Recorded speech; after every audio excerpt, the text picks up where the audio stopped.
po ay gagawa tayo ng biko. Ayan na, nahugasan na natin ang ating malagkit. At lalagyan na natin siya ng pangalawang gata. Ayan ang pinakasabaw niya. Isasaing natin yan. Yan. Ito yung pinaglagyan ko. Ayan.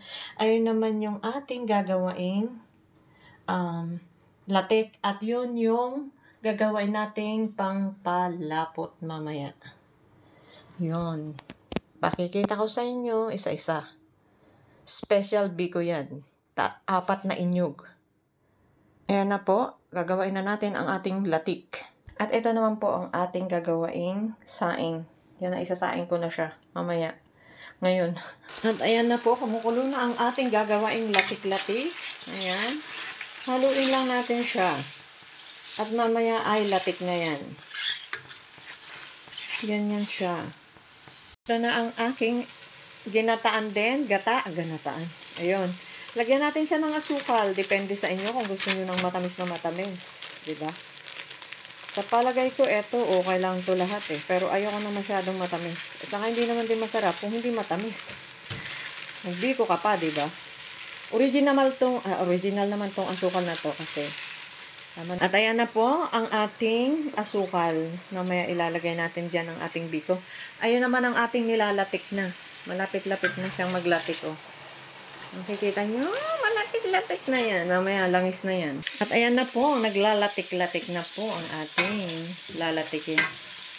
Ayan na, ganyan lang magawa ng latik. Pakuloyin mo ng pakuloyin, mamaya naglalangis na yan. Langis-langis na yan. Mabango na yan mamaya. Set aside lang natin mamaya yan pag naluto na. Ayan na po, umiingay na siya kasi nag-aano na mantika na siya eh.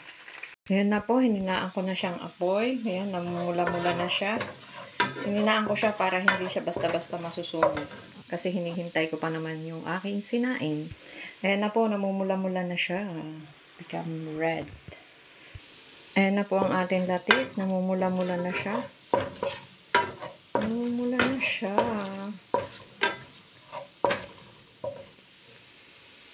Ayan na po, namumula na ang ating latik. Ayan na po ang ating latik. Oh. Mapula-pula na siya. Ayan na. Pula na siya.